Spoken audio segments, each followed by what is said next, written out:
Hello, welcome back. Today I'll be doing a course preview of the MDG Black Layout Disc Golf Course. It's a private course in Missouri.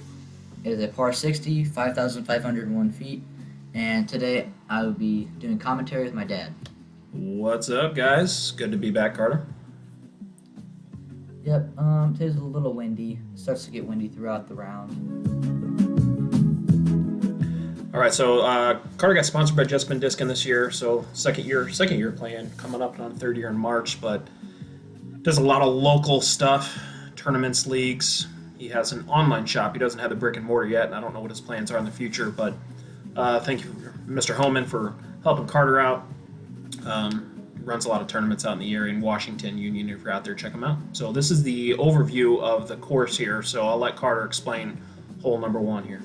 Hole 1, it is a par 3, 330 feet. It goes from left to right. You just want to get through these trees. And a little rule is if you hit that tiny basket that the camera just passed, you get to restart on the hole with no strokes starting from there. Call that the sniper basket, I think, and pretty cool little property that we'll call him Mr. MDG has here that we get to come out and play every once in a while. He let us come out and play these rounds today. So the first round is just a couple of us, and the second round's MDG Green. We'll have another recording for you guys later. It's going to be a couple more people, but beautiful land, and you'll see these homemade baskets here in a little bit, but he did a great job with all these. Yeah, so I land way left. Throw it too high, it fades out. Then my upshot's decent from my position, but I'm left with this putt. That was a sweet putt, dude. So you can see these homemade baskets. He has a little tire on top of a pole with a big tire, or I guess a tractor tire in there. So he has these little cool markers that he made up. So this is hole number 2. This is a par 4, 350 feet. And it's pretty short. There's a couple soft par 4s here, but this is pretty challenging when you step up to it. On the camera, it looks pretty big, but when you get in person, that gap is tiny, and it runs all the way through. And if you miss left or right, you're going to be lucky to be saving par here. So Here I'm going to throw my instinct straight into the ground. 60 miles an hour straight in the ground. You can see my younger son, Grayson, back in the background holding the radar gun for us today. I get about a 100-foot roller. I'm left with the upshot because I got that shuttle lefty forehand. Otherwise, I think it would have been pinched off. That was a good run. So this next hole is not necessarily, it doesn't really go for your score. It's just when you're out there, you gotta play it. It's called the money hole. You pay as much money as many shots you take. Well, yeah, he does it so you pay $1 for the first shot, and then it doubles every time. So there's a big money pot and a bucket under that sign there. So we all pitched in here. I'm doing one shot and terrible. Yeah, the basket's right behind that forked little tree there, about 130 feet, I think. But yeah, if you want one shot at this, it's $1. If you want 2 shots, it's $2. If you want 3 shots, it's $4. It all adds up. So if you want to take 3 shots, it's $7 total. He has a little bucket there. Here's my youngest Grayson throwing one. He threw a really good shot here. He just under the pin. But yeah, you can take as many shots as you want. This is Mr. MDG taking a second shot. Yeah, so this is the owner of the property, the guy that hosts some tournaments. Awesome host and a great guy. This is you, I believe, done your Yeah. AVR X3. So AVR X3 almost hit that tree there and smacked it right in the middle. That was a great shot. So We should have got that replay. yeah, that was a good shot there. Hooked up right behind that tree. And here's the money pot, baby. There was about $100 in the pot there from previous people he's had to come out here. So that was a really cool shot to even get that on tape there. So that was a lot of fun. Doesn't count for the score, unfortunately, but hey, I'll take it. So that was nice. Yeah, all you do on that hole is come out, try to do that, and he did that. First try. First and only try. Hole 3, par 5, 550 feet. So this one you're going to pump a shot way up the hill to get in contention of getting at least a 5. So it's very tricky, but this time of year, you could cut the corner because of all the trees that are gone, or all the leaves that are gone. It's a really, really tough hole. You got about, 350 to get it to the top of the hill? Yeah, and then after you cut the corner, There's a big left to right slope. Yeah, so you gotta pump up the corner. Carter had a really good shot there. He just clipped a tree. Yeah, and then I'm trying to cut the corner here. I get a good break off the tree because I would have been way down the hill. And then I'm trying to throw a little touchy hyzer. Yeah, this is one of the toughest holes that Mr. MDG has on his property, but big old slope behind the basket and another homemade basket he did a great job on, but it's probably 350 to the top of the hill, and it's a 90-degree turn, about another 200 feet straight down a tunnel. But yeah, it's a great hole setup. Yeah, and you can see the drop off right behind the basket. Yeah, it's perched up on a log there, so that was a nice 5. All right, so we're on hole number 4 here. This is so he does a lot of CTBs as well, closest to the basket. So another fun little thing he does out here for his tournaments and his just general casual play. So it's hole number 4, par 3, 190 feet, another homemade basket there. There are 2 gaps, double mando. I don't know if you can see the double mandos on the screen here, but they're in the middle, so you either have to go left or you have to go right. They really don't come into contention whenever you're going left gap. Or whenever you're going right gap, but when you're going left gap, you sort of have to look at them. Yeah, that was a nice shot that you put there right under the basket. Hole 5, this one is a par 3, going straight down the hill, 140 feet. There's a couple tiny gaps that you could go for, but you really just want to hit above the creek and try to slide up or go deep. You just want to putt on this one. So I'm just going to try to throw a little flip up with my Envy. Almost makes the gap, and it's right in the middle though. Yeah, and a fun thing is this basket we're going to here was actually the basket for hole 1. So he reuses a lot of the baskets on his layouts, but and as you guys will see as we go through the course, there's a good little run there by Carter. Really, really neat setup that he has. This is a great property. It is a very tough course to play as well. So this is hole number 6, par 3, 200 feet. Little gap to hit right through the middle. Here is another homemade basket right out in the middle by the pool there. Another fun little rule is when you play out here for 18, you get 1 mulligan. I hit the tree right there. Hit the tree. So you get 1 mulligan. It has to be off the tee, and you have to reuse it. I forgot about the mulligan this shot. Yeah, so he could have taken the mulligan there, but he didn't take it. I was playing with him, forgot to take mine too. Another fun thing is that pool back there. If you throw it in the pool, it's out of bounds if you take it out of the pool and go from there as a normal drop. But if you play it inside of the pool, you don't have to take the OB stroke. So we've had some players shooting out of that pool. Hole 7, 305 feet. A little nature appreciation. Some horses that he has. Some ponies, I think. Hole 7, par 4, 305 feet. This one, you want to try to avoid the little patch of wood on the right side, and then you want to get around this tree right here and land somewhere near the basket for an eagle or a birdie attempt. Tyler Reed woods is what those been coined. Tyler, if you're watching this, there you go, buddy. Yeah, I am doing the opposite of throwing it in the Tyler Reed woods. I'm throwing it just left of that big tree, and I somehow got a skip up the hill, and this is my putt for eagle. Yeah, once again, it's a pretty soft par 4, but it is fairly difficult to get up to the basket. Carter got a nice skip there. If you have about, 350, 400 foot of power, you can throw a nice hyzer and get up by the basket, but it's a nice shot, a nice putt. Yeah. Well, hole number 8 here, par 3, 195, just straight at the gut. Right is pretty dead. Those woods over there are pretty hard to get out of, but pretty much straight up. It's pretty guarded on both sides. Yeah, so this is when the wind starts to kick in. I'm throwing my pig because I know it has not a lot of glide and didn't really get the full shot. I land a little bit deep to the basket and I have a little straddle putt. A nice little putt there. Hole 9. This one's 315 feet uphill, par 3. Little tiny gap you gotta get through. You just want to avoid that little tree in the middle. And then the basket, another homemade basket surrounded by, not really surrounded, but there's a little circle around it that you want to land in. And I don't know if you can tell on this, but this is what you say 40 feet of elevation. It's pretty high. You got to get a pretty good pump on something. You're probably going to be throwing 350, 375 feet of power to get up there. Carter had a really nice shot up here. Yeah, and a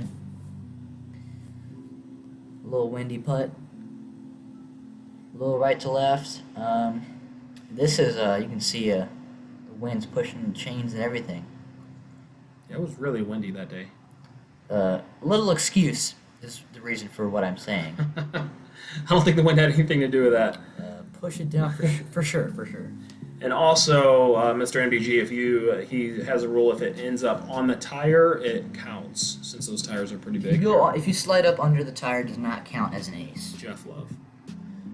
All right, hole number 10. This is a par 3, 350. This is going back down that little 40-foot hill we just came up. There's a pretty much one gap to go through, and it's pretty much straight at the middle. You really don't want to miss right or left, and Carter tugs on this one a little bit and got knocked down by a branch. Phantom branch. Yeah, I am stuck in a brush pile right there, so I'm like, I can't really move, and I throw a stupid shot that hits a tree, and I'll have a tough upshot. I turned over into a tree, like 20 feet off my line. And then jump putts way left. As Carter's saying, you can see the trees blowing, but that wind was... The wind didn't really affect me on this hole. It's just like, I don't know. I usually have good luck. Like, I usually play good in that hole. Yeah, it was a tough day, though, with the wind and shots in general. Yeah. Hole 11, par 3, 310 feet. This hole is just straight down the middle. There's a little gap you have to get through right off the tee, and then the fairway starts to widen, and then it pinches off again a little bit towards the basket, and then it opens up again. So you just want to throw a really straight shot. I'm gonna throw my MD3. Doesn't quite flip up, but it does get down quite a bit. That was a good looking shot, though. This is a tough hole. Yeah, I hit the tree right there, and then hit the branches on my jump putt, but that'll be a tap in. Well, you missed a tap in on the last one. Oh yeah, hold on, we gotta watch this. Ago. There we go. There we go. And it's a little tricky because those tires, they'll bounce. If you hit those tires, it'll reject it for you. So, all right, this is the I think he calls it the Mondo or Mongo hole. There's Mondo right there. I think it's Mongo. Is it Mongo? Okay. Yeah. So he had a little smiley face and eyes in that nice little dirt hill there. But this is hole number 12, par 3, 250. And really, it's just, once again, shooting through a gap, and you're trying to go right to left here. And really, it's, 4 feet, 5 feet maybe. There's a couple it's basically just throw and pray that it gets through. Yeah, I let that go a little bit left, but it gets a good kick off that tree. Here, I'm just trying to throw just a little bit of headwind. I don't even know where the wind's coming from because I'm facing the woods, but I'm going to try to throw one. It's automatically too low, but then it just pushes it down even lower. So, sort of glad I didn't get a bounce off that tire. Hole 13, par 3, 300 feet. This one, the fairway's pretty wide, but it makes you like want to throw a straight shot instead of a hyzer. But you can go left, but left is very, very thick. If you go in the woods left, that's like jail. But the right side, you can get out of there. I thought that I was about to skip in. Almost did, and then I'm long. A little headwind putt again. Let's see if I can make it. And no. Doink. Yeah. All right, so this is hole 14 on the black course here, par 3, 216. So we're just going to cross a little tiny ravine here, uphill, probably 15 to 20 feet. And there's our another homemade basket right there. So this is a pretty fun shot to throw. Once again, the Tyler Reed woods are to the left. You don't want to end up in. It's pretty much straight at it. And you can see how much the wind is just bouncing that disc up and down. Yeah. But ended up being a pretty nice shot there, probably circle's edge. Yeah, again, we're using the same basket 2 times, so we're crossing over. So I already made one good putt at this basket and cashing another one. Hole 15. This one's a 380-foot hole, par 4. This one is, in my opinion, it's the easiest tee shot because it's basically wide open. There's nothing on the, except for left and deep of the basket. You just want to push a straight to overstable distance driver out there. I'm going to throw my force on a hyzer. It looks like it's doing pretty good, and then the wind starts holding it straight. Hit the outhouse. Hits the outhouse. And outhouse is probably 415 feet from the tee. Yeah, and I get a good bounce into a very tight gap. I nearly make that, clips the branch and gets kicked down. Yeah, so we're going from hole 15, a pretty soft par 4, to hole number 16. This is probably my favorite hole on this course. It's a par 4. Yeah, mine too. 580 feet, and it's really, there's no OB at this whole course here. You play everything as is. You can take a little tiny left gap here, or most people just blast it out into the field. And it's really a 90-degree turn, probably 20 feet into this wood gap here, and a 30 to 40-foot drop right behind the basket. Yeah.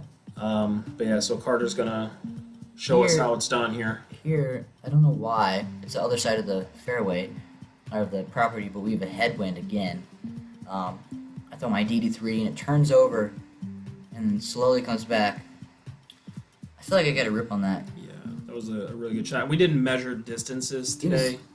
It was nearly pin high, but Yeah, I think that was like 480 to 500 feet up to the basket, but it's a nice little birdie to get here. That's typically a pretty tough hole. yeah, and I lay up short because I don't want to go over that edge, and I almost sneaked through the chain there. Hole 17, 310 feet. This one is a par 3. You got to go over this little field. For a righty dominant player, you just want to throw a hyzer into these, I guess, in between those two trees with the orange tape, and then you just want to skip one up to the basket. Also, this tee pad is a little elevated too, right next to the basket we just putted on. Yeah, and Mr. MDG does a really good job of marking up the course so you know exactly where you're going. Yes. And I'm a little short, but I have a putt.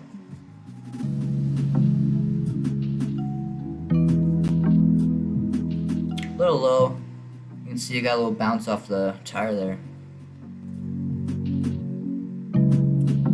All right, so bringing home hole 18, and this one is a par 3, and it's running about 346 feet here, going back to the outhouse of the cook shack. So the cook shack back there, I haven't said much about it, but it's where the sniper basket is. You see the outhouse there, but the cook shack has a fire going, and typically Mr. MDG's serving up some food, and people are bringing snacks. So this is always a good time for us to come out there.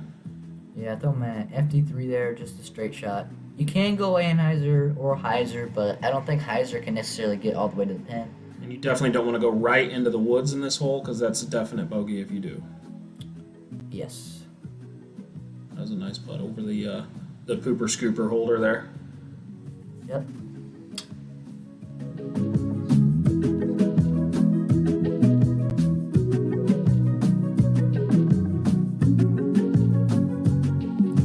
And I finished at -4 with an eagle and a double bogey, or I guess triple bogey and a bogey.